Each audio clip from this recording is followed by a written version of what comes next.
Welcome to Chalk Talk number 3 at Washington Elementary School.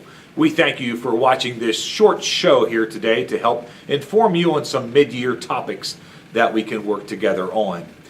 Wow, we certainly have had our share of weather concerns and areas here at Washington and throughout the district and the area. So thank you so much for being patient there. Ice the other day certainly was a tough one. So just continue to be patient with us on weather, and we want to make sure we can get the kids in here on a safe day. A lot of questions come up about when Mrs. Smith is over in the school office.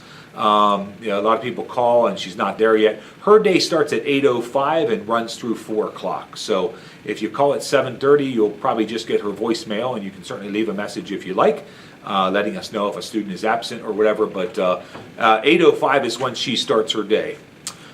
We have lots of missing clothing down in the gym area, so if your child is missing a jacket or some gloves or scarves or hats, anything like that, we have a record number of things that are down there. I'm running out of coat hooks.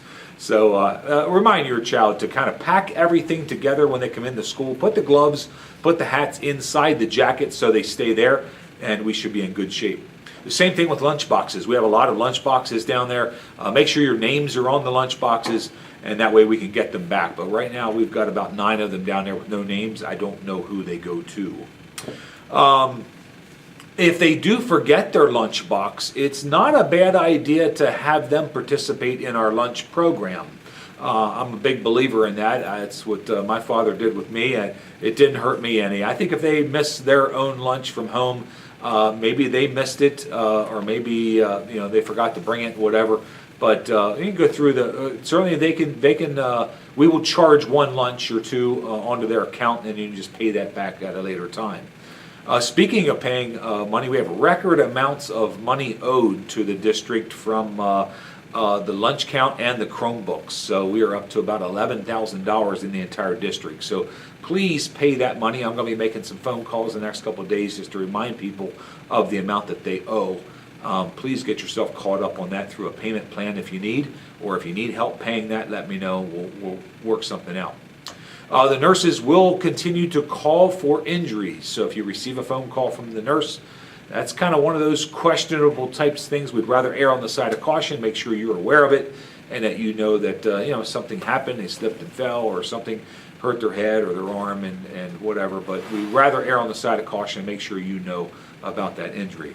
We are starting to send robocalls home to you if the child is missing at school that day. So that's not to really alarm you or anything. I really think at this level, you probably know that they are home sick. They're with you.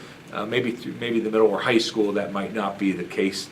Maybe some kids trying to skip school or something, but we don't run into that a whole lot here at the elementary level. But that's a nice gesture that we will have a robocall going home to you.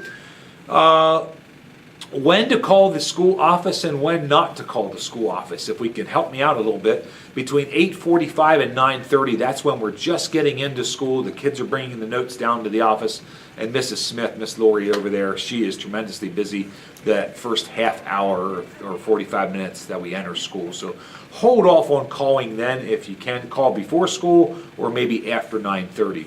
In the afternoons from 3 to 3:30, she's spending a lot of time making sure everybody is set for the car line or the bus line.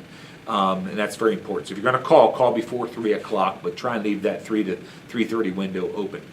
If you are sick, actually we're doing pretty well on sickness, according to some of the national reports that I watch and hear about, but I think we're doing pretty good. We wash hands a lot, but if your child is sick, just send in a note and let us know that. That'd be great. Being patient out front was the next topic. When you're in the car line, just continue to be patient there. We're pulling up in lane 1. They finish up about 3:42 each day, and we don't even start until 3:36, 3:37. So they do a great job out there. It's pretty fast. It really is, and they're finished up. So before long, you're going to be there picking up your child. Just be patient with the car in front of you, and you'll be in good shape. Hey, K registration day is coming March 14th. I believe that is a Wednesday. Call now for an appointment to get your child set up for kindergarten. If you happen to know of a neighbor next door and it's their first child coming to Washington or any elementary school here in Hanover, have them call into the school office and let them know about K-Registration Day. We want to know about the children now, not in the middle of August when school's about ready to start. So spread the word if you can. That would be great. And hey, the last thing I'd like to point out is February 22nd. It's a Thursday night. The PTO and the school teachers are working together on a fun science fair night.